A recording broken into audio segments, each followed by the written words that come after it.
I have been reborn as the child of a villainous supporting character.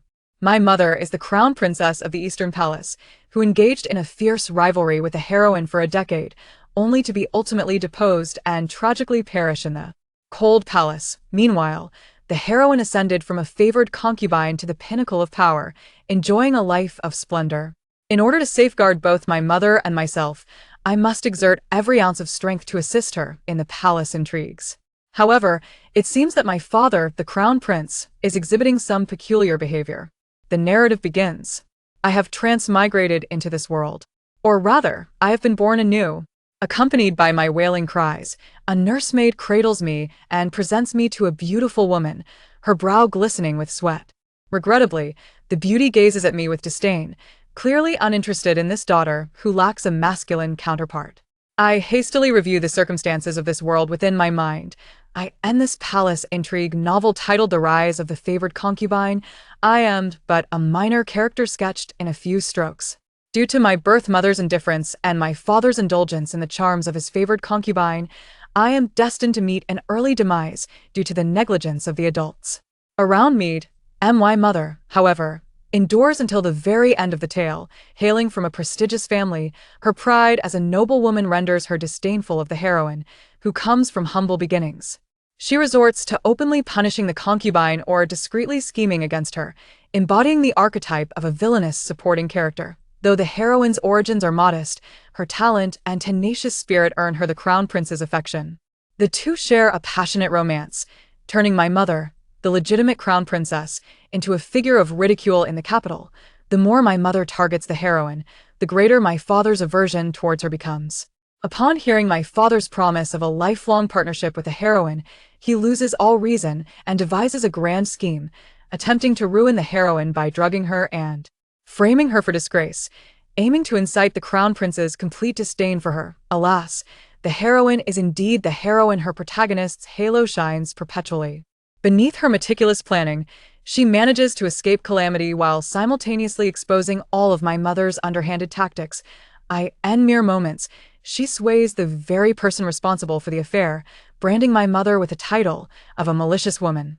Thus, although my mother, buoyed by her lineage and pregnancy, avoids being deposed, she becomes merely a titular crown princess, stripped of all power. And now, at this very moment, I have been born and I make a concerted effort to widen my eyes and observe my surroundings, and as my gaze shifts, it locks onto my mother's impatient expression. The beauty rolls her eyes with an adorable yet spoiled demeanor, but her words are far from agreeable. Why is it a girl? Take her away, the nursemaid patiently counsels. Let us not be hasty, though she is a girl. She is the emperor's first grandchild, the crown prince's first offspring. Her words subtly remind us of the royal lineage, emphasizing that even a girl holds great value. I inwardly nod. This nursemaid is a wise one, knowing how to advise her mistress, unlike the previous maid who offered my mother foolish schemes against the heroine, deliberately leading her astray. Persuaded by the nursemaid's words, my mother finally deigns to look at me for a moment longer. Bring her closer, I wish to see. With a smile, the nursemaid brings me nearer to the beauty. Look, those eyebrows, those delicate lips. She resembles you in your youth. She will undoubtedly be remarkable when she grows up. My mother nods with a touch of pride, albeit begrudgingly, saying, in the Shao family, there are no ugly ones. Her father at this point, her expression shifts dramatically. Mentioning him brings misfortune. Before the nursemaid can utter another word, someone outside announces the arrival of the crown prince. I was suddenly jolted as the male lead arrived. I was eager to discern what sort of male lead he was. A foolish monarch who favored his concubines over his wife could hardly be deemed a true protagonist. I contemplated how, when he embraced me later, I might douse him with a splash of innocence to rouse him from his stupor. The matron respectfully carried me out.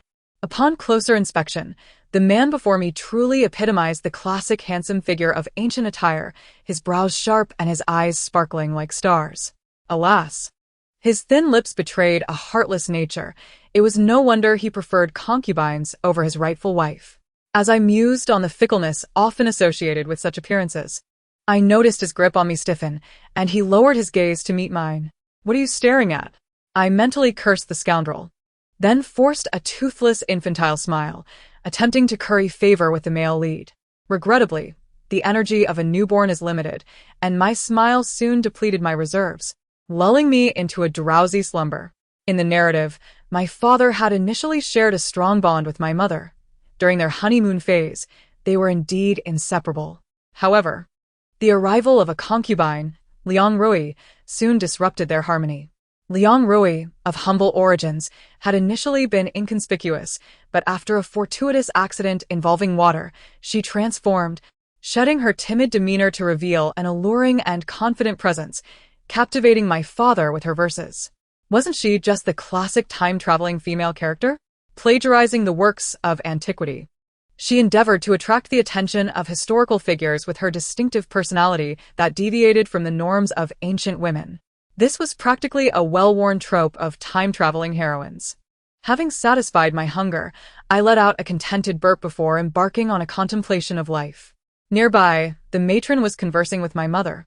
The chief steward, Mu Ting, had just approached, inquiring about the preparations for my naming ceremony and whether my mother had any instructions. Reclining lazily on the bed, my mother replied, "What can I do? I can no longer command the Eastern Palace.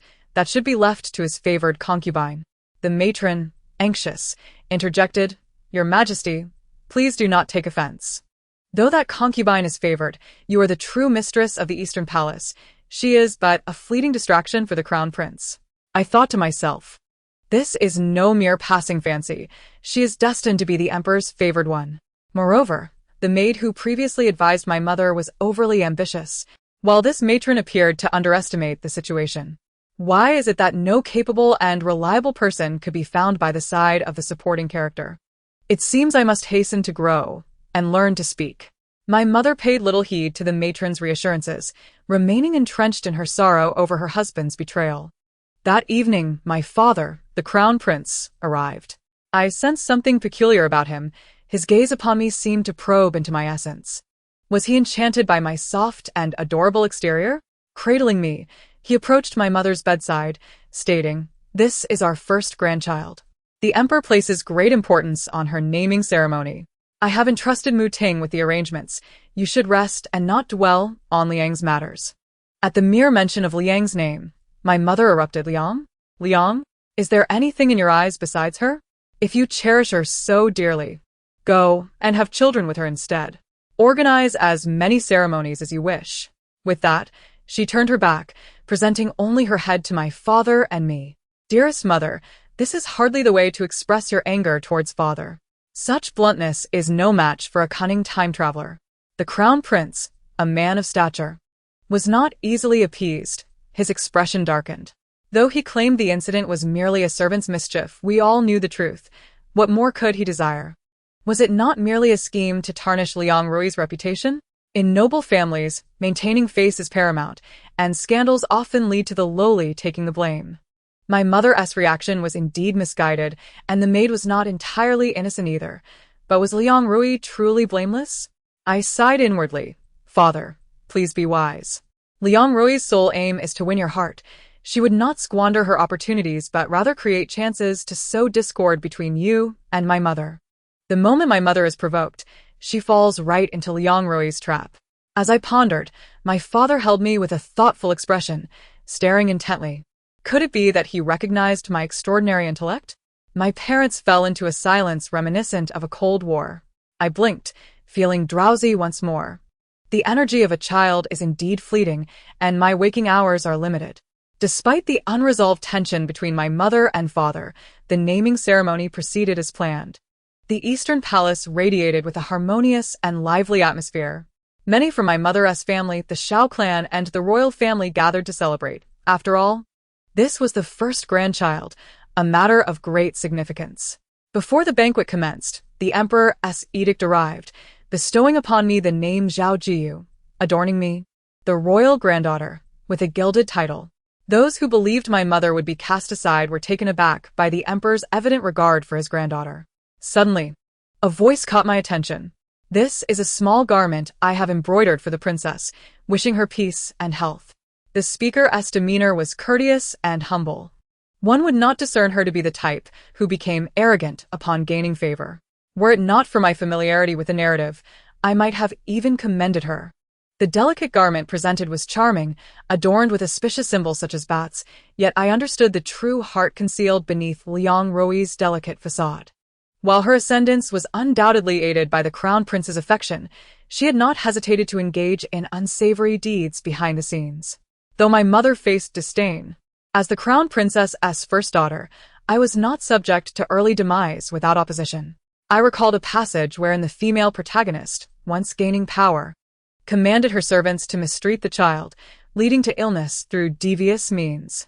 Observing the gentle smile of the female protagonist below, I resolved to take the initiative and assert my dominance. Abruptly, I turned my head and began to wail, startling the matron who held me. "Why are you crying all of a sudden?" The matron struggled to soothe me. With my mother confined to her chamber, my father swiftly approached, exclaiming, "What is the matter? Why are you crying so?" The surrounding servants, intimidated by my father's cold demeanor, fell to their knees. Meanwhile, Liang Rui approached with false concern, asking if I needed a diaper change. I cursed myself for being unable to speak. Otherwise, I would have certainly berated the female protagonist. Is this how one speaks in public? To suggest that a little girl has soiled herself. What an affront to her dignity.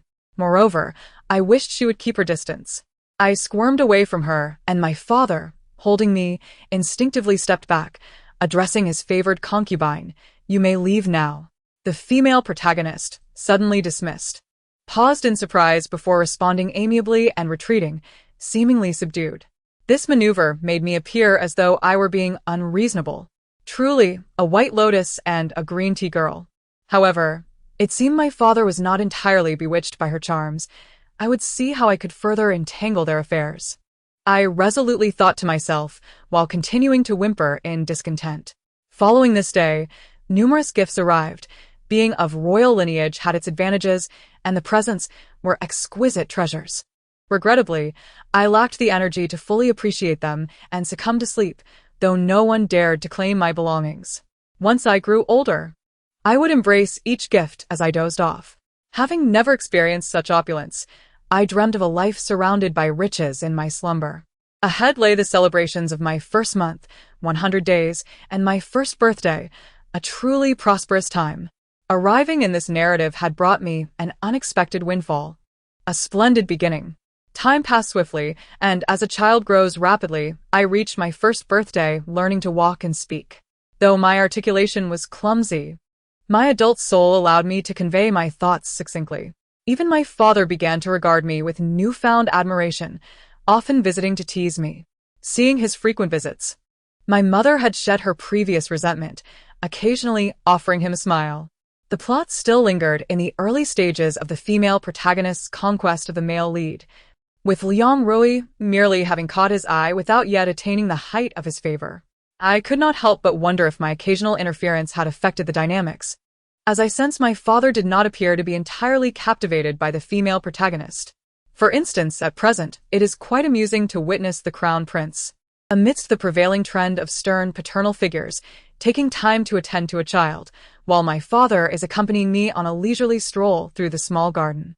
Suddenly, a maid hastily approaches, interrupting our delightful father-daughter moment. "Your Highness," she implores, "the concubine has suddenly fallen ill and, in her delirium, is calling for you. I dare to request that you visit her." Her voice, laced with concern, betrays a hint of fear of disturbing her master. Indeed, the individuals surrounding Liang Rui are quite talented.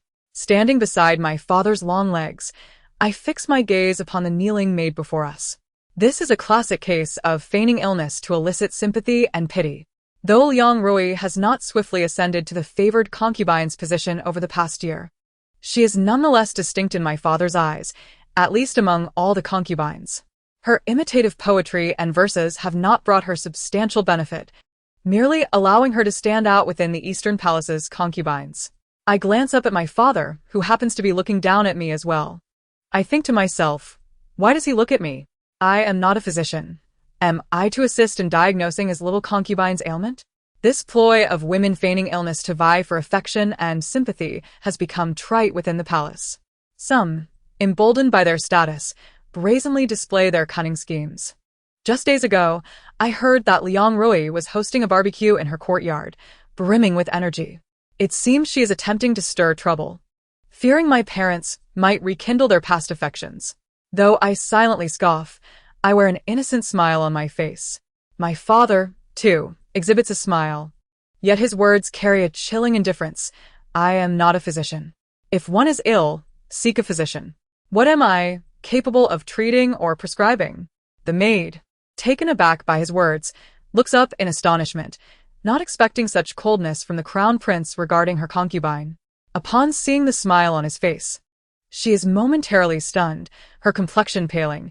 Does the crown prince realize the concubine is feigning illness? I, too, am surprised to find that my father shares my thoughts. A silent understanding passes between us, a testament to our bond. Contemplating this, my perception of this father of mine improves slightly.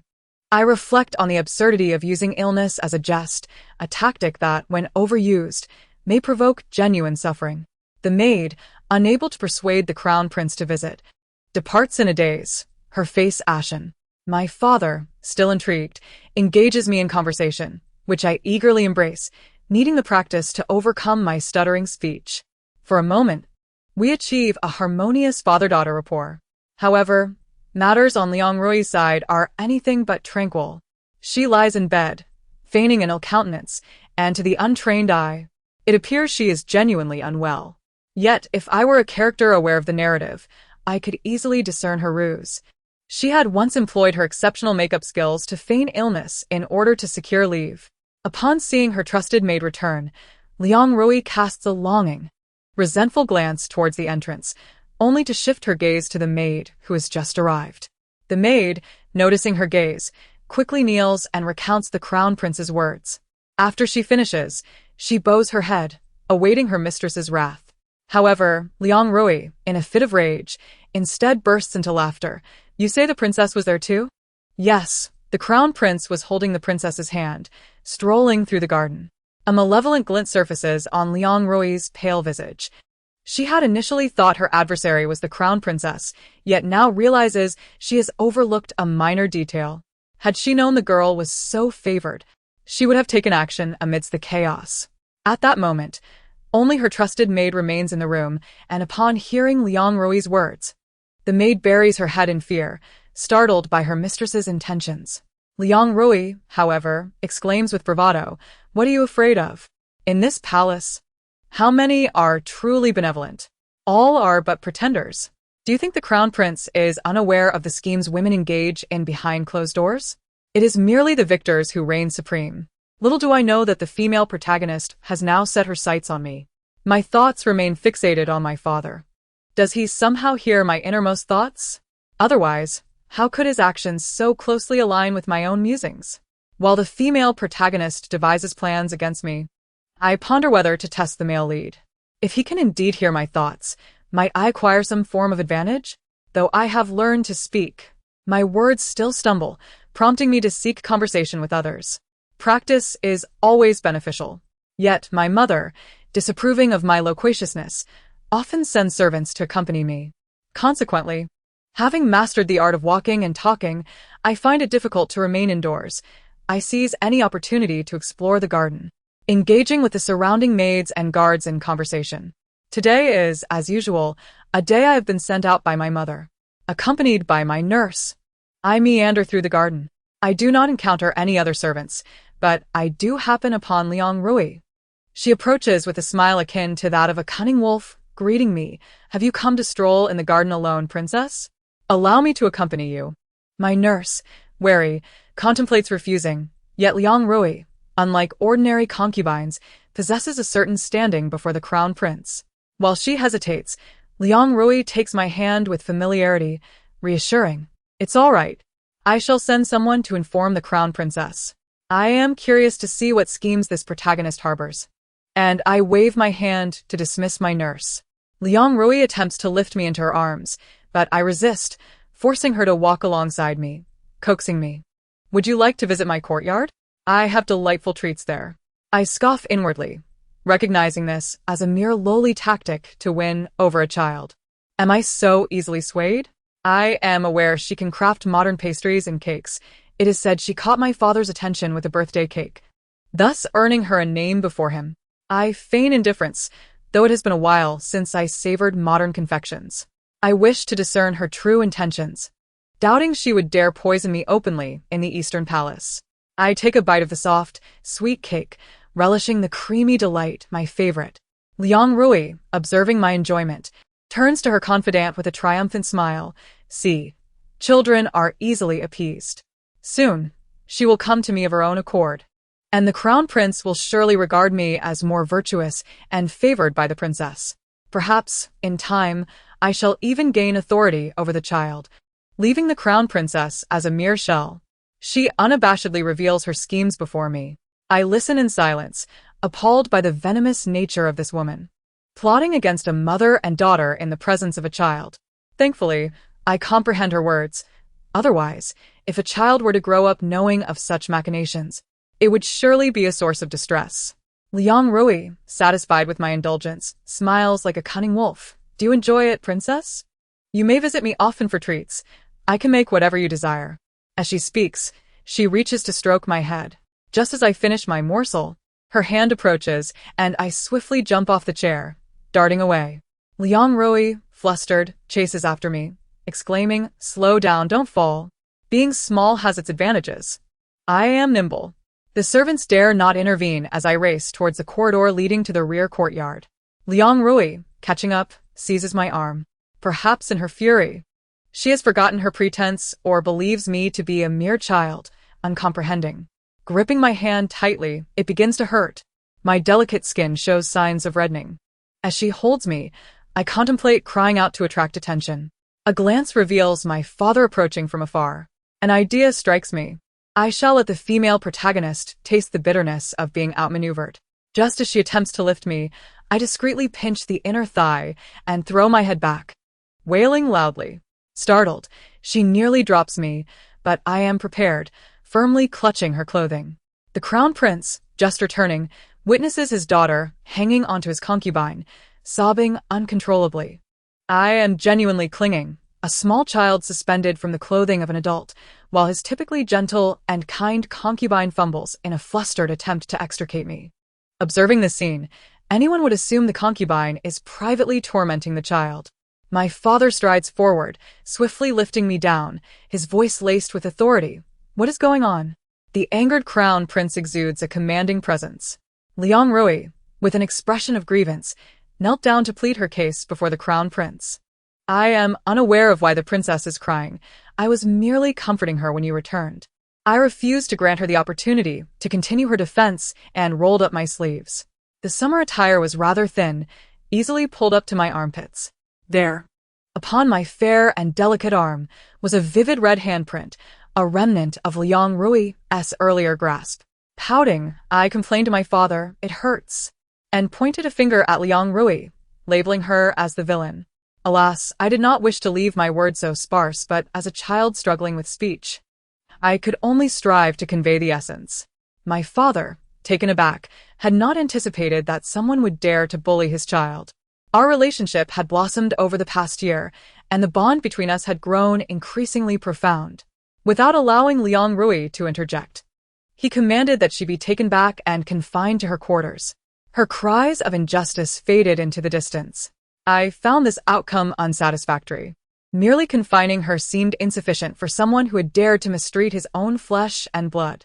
I looked at my father, filled with frustration at his lack of action. Surely, he could hear my thoughts. How could he remain unresponsive to the bullying of his own daughter? The crown prince entrusted me to the care of the attendants who had rushed over to tend to the princess before departing. What a flimsy father-daughter bond this was. Meanwhile, My mother, upon hearing of my distress, summoned the servants to inquire about the matter. The attendants, unaware of the specifics, could only relay that I had encountered Liang Rui in the garden and later visited her courtyard, from which I was returned by the crown prince. My mother assumed I had been in the company of the crown prince in Liang Rui's quarters, and she launched into a tirade against him for his shamelessness, taking her daughter to confront the concubine. Learning that the crown prince had already punished Liang Rui with confinement, she refrained from seeking further retribution. Later that evening, while bathing me, my wet nurse discovered the marks around my thigh and reported it to my mother. My mother, with a temper that I had come to know well, was not one to tolerate such indignities. She was someone who could stand toe-to-toe with the crown prince in a verbal battle. Without hesitation, she rolled up her sleeves, ready to confront Liang Rui. I had miscalculated. The red mark on my arm had faded, but I had forgotten the bruises I had inflicted upon myself on my thigh. In the original narrative, my mother often fell into traps set by the heroine, and I could not allow her to confront her. Fearing her impulsiveness, I hurriedly clung to her leg, playfully pleading, "Mother, hold me." It was a challenge for me, as goosebumps erupted across my skin, and I trembled slightly, leading my mother to believe I was frightened. She scooped me up, reassuring me that I need not fear, and declared how she would deal with the wrongdoer. With that, she carried me, flanked by attendants, as she boldly marched forth. My urgency only made my words more jumbled as I stammered for my mother. Fortunately, we were halted at the entrance of Liang Rui's courtyard. My mother, exuding authority, demanded the guards to step aside. The sentinel, resembling a devoted statue, replied that the crown prince had ordered no one could enter or exit. "I am the crown princess," my mother asserted. Yet the guard reiterated his instructions. Enraged, my mother turned to leave. Just as I thought she would abandon her quest, I realized we were heading in the wrong direction, towards the front courtyard. It seemed my father had anticipated my mother's arrival, as he was practicing his calligraphy while awaiting her. "You know that wretched girl has bullied our daughter." My father nodded solemnly. My mother, fuming, slammed her palm on the table, exclaiming, "Yet you still protect her. How could you be so heartless?" Before she could finish, my father calmly set down his brush, stating that he had already confined her and imposed a punishment. "You need not be so hot-headed." My mother was incensed by his nonchalance, her anger palpable. He continued, "I have already inquired about today's events. It appears that you merely had a few pastries." The Liang girl, unable to control her strength while attempting to embrace her, left marks on her arm. My mother struck the table in indignation. "Zhao Changjin, is it so? She has left bruises on our daughter's thigh." My father, evidently unaware of my other injuries, and my mother, oblivious to the mark on my arm, exchanged glances. One filled with fury, the other with shock, both unaware of the extent of my injuries. My father reassured my mother that he would investigate the matter thoroughly and provide her with an explanation, successfully calming her down. This left me, a mere child, in the study, exchanging wide-eyed glances with him. According to the narrative, my father was supposed to be gradually enchanted by the heroine at this stage. However, it appeared he was quite astute in his dealings with Liang Rui, treating her not as a typical concubine, nor as a favored consort, but more like a backup option. He sat leisurely in his chair, observing me, who was placed before him on the table. "Now, do tell, what transpired today? Who is lying?" I lowered my head, feigning ignorance. "Aren't you the crown prince? Why not investigate?" I knew he understood, for I was his child. Surely, he would not harm me. As a child, what could I articulate? I could only point to my arm and thigh, indicating my pain. "The bad person hit me." He rubbed his forehead in exasperation and asked, "Who bullied you? Speak to your father." I nodded, and he embraced me, reassured that I was still of use to him. "For the time being, let us wait a while longer. Once this matter is resolved, we shall be fine. From now on, I will ensure someone accompanies you everywhere. Do not wander off." As a dutiful daughter, I naturally nodded in agreement. Yet, as I gazed at my father, a proud crown prince who had to sell himself to procure favors, I felt a twinge of pity for him. I watched him, my heart aching for his plight as a prince burdened with serving concubines to fulfill his duties, while my mother enjoyed the freedom to do as she pleased. The crown prince, indeed, could hear my unspoken thoughts, for his face shifted through a spectrum of colors, red, white, and black, like a painter's palette. Following this incident, my father seldom ventured into the rear courtyard, while my mother, the crown princess, regained her prominence. As my mother observed the crown prince entering, she elegantly rolled her eyes and continued to serve me food. At not quite 2 years of age, I preferred to feed myself. Yet my mother found my pace distressingly slow and persistently assisted me. My father, unperturbed, sat down and ordered the servants to bring him his meal. My mother, with a hint of sarcasm, remarked, How could the esteemed crown prince find himself without food and come to beg from me? I paused, spoon in hand, casting a glance at the crown prince. He remained composed as he served himself, seemingly unaffected by my mother's jibes. "The meals here are indeed superior," he remarked, kindly serving me more food. "What is this? Both of you are piling food onto my plate as if I were a pig." In a moment of filial piety, I took the food they had placed on my plate and transferred it to theirs. "Father, eat your vegetables. Mother, enjoy your meal." Then, hastily stuffing a few morsels into my mouth, I set down my bowl, eager to escape this contentious scene. Based on past experiences, these two would engage in verbal sparring at the dining table, primarily instigated by my mother, and I did not wish to be a casualty in their battle.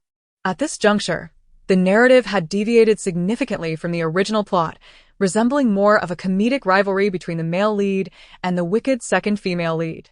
Indeed, even from behind the screen, I could hear my mother's exasperated voice mingling with my father's calm demeanor. According to the current trajectory, my father's ability to hear my thoughts would undoubtedly make him wary of Liang Rui, and his indifference towards my mother suggested that the heroine's downfall was inevitable. A scheming heroine aiming to ensnare the male lead could not be deemed virtuous. Her timely exit would grant me peace of mind.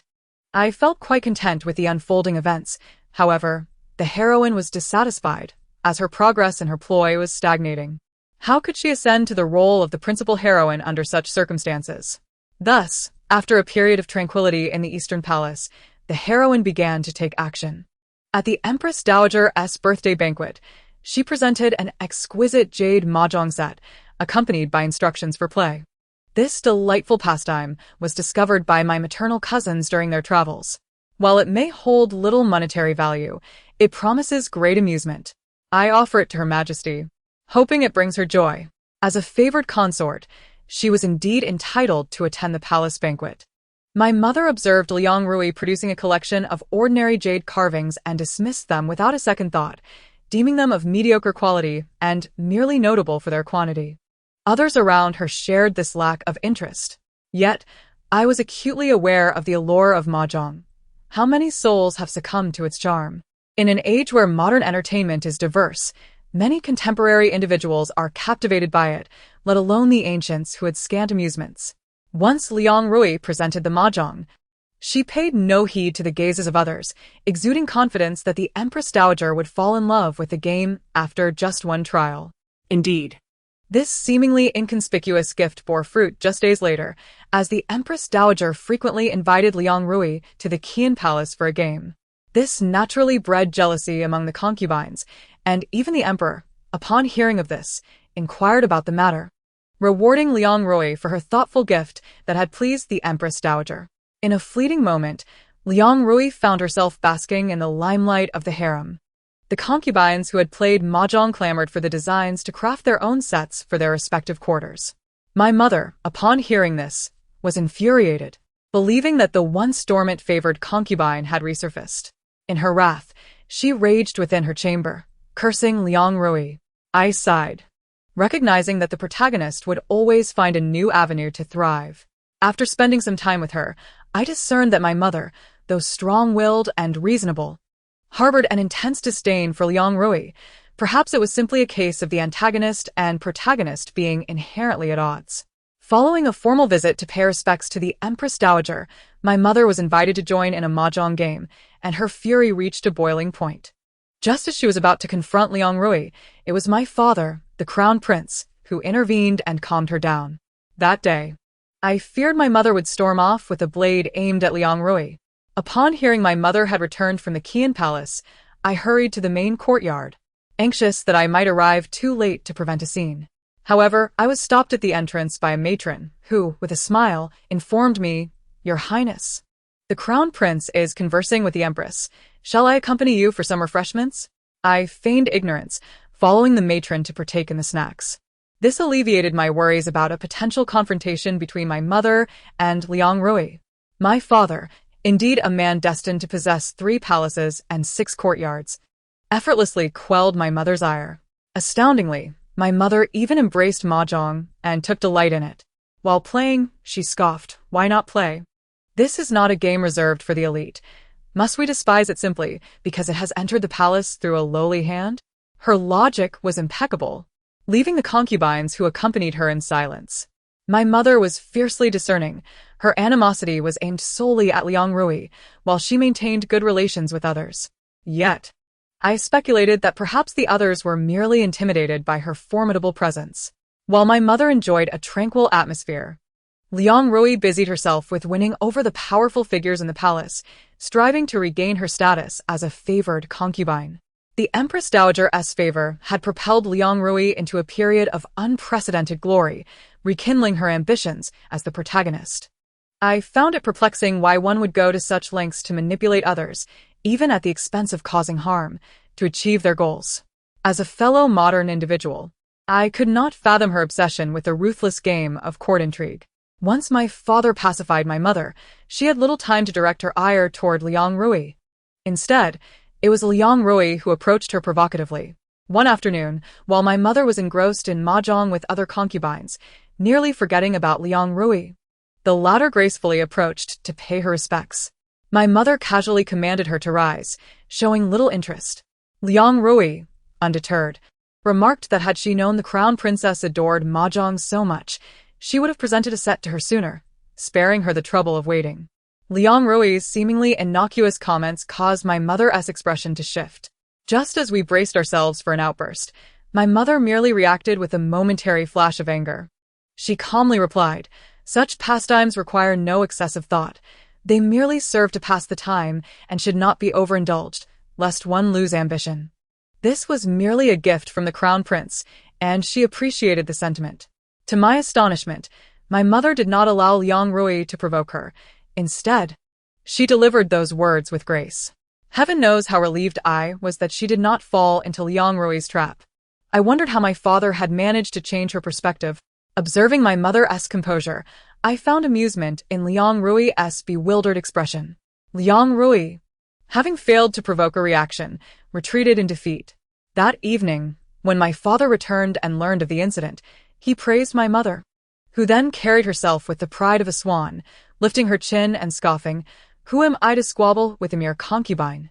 My father, adept at navigating her moods, was indeed fortunate.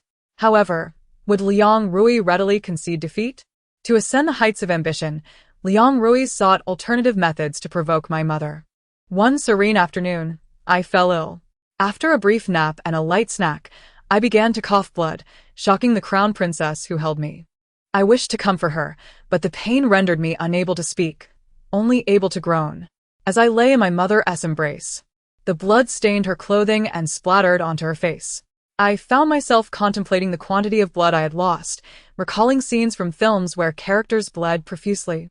Fearing I might succumb, the East Palace erupted into chaos as the 2-year-old princess had been poisoned. The panic spread throughout the palace, and those who had often seen the crown prince carrying me through the gardens were now in dread. The crown prince and crown princess prepared for a confrontation, while the physicians rushed about, and the atmosphere was tense with apprehension. "What is the situation?" The crown prince's face darkened as a physician, with utmost caution, reported that the poison ingested by the princess was minimal. However, due to her young age, it had caused irreversible damage to her organs. She was no longer in danger, but would require careful treatment moving forward. The physician lowered his gaze, too fearful to meet the crown prince's eyes. Upon hearing this, the crown prince's fury erupted. Meanwhile, my mother, in a frenzy, turned to leave with a weapon in hand. Fearing the irreversible consequences of her actions, my father hurried after her. Weakly, I reached out, pleading, "Don't go, I have more to say." I was oblivious to what transpired afterward, but Liang Rui was never seen in the East Palace again. My mother blamed my father for my condition, while he regretted his initial intentions, having merely sought the knowledge within Liang Rui's mind, never anticipating her derangement would lead to such madness. As my health gradually improved, the memory of my critical state faded, and I was advised to rest and recuperate. Yet, I had sustained lasting damage, and my father now forbade me from walking, insisting on carrying me everywhere. I felt a blush rise. Though I was over 2 years old, my mind housed the soul of an adult. As my father strolled with me in the garden, he lamented, "I failed to protect you." My greed for more led to your suffering at such a tender age. I comforted him, assuring him that I was well and had recovered. I pondered how Liang Rui could be so reckless as to poison a mere child in her quest for ambition. My father, speaking coldly, declared, Liang Rui has been imprisoned for life. She will endure punishment until her mind is utterly drained. Would you like to meet her? I was surprised he would allow me to see Liang Rui, yet it made sense. He had always been attuned to my feelings and recognized my uniqueness. Very well. Let us meet the protagonist.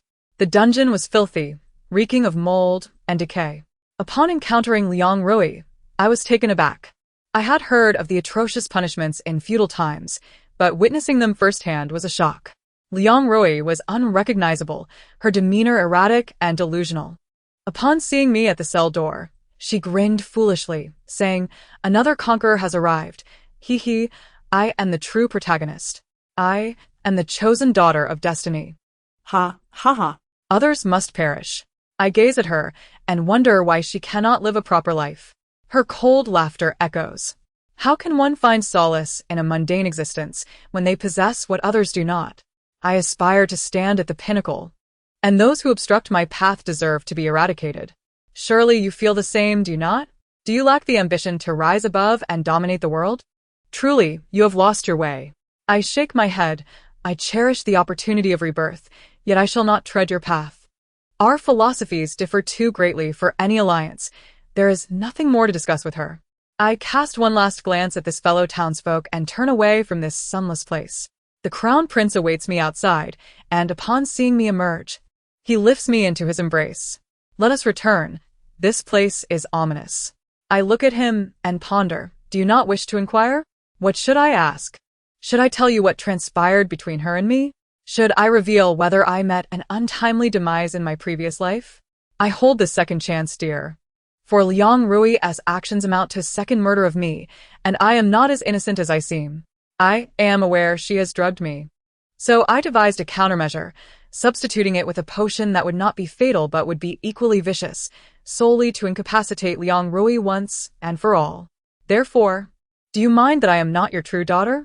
Do you mind that your current daughter lacks the virtues of truth, goodness, and beauty? I cannot bring myself to meet his gaze. A broad hand rests upon my head. My daughter possesses both courage and cunning. How remarkable.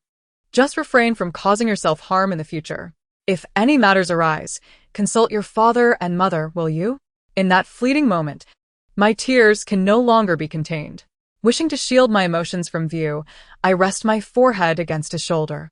Before I can dry my tears, a fierce voice erupts. Zhao Changjin, what have you done to make her cry? I lift my head, and through my tear-blurred vision, I see a figure rushing toward me. My crown prince exclaims, Xiao Yun, could you refrain from jumping to conclusions and wrongfully accusing others? Ha ha ha, this is what a chaotic yet joyful family looks like. Such a script makes life interesting.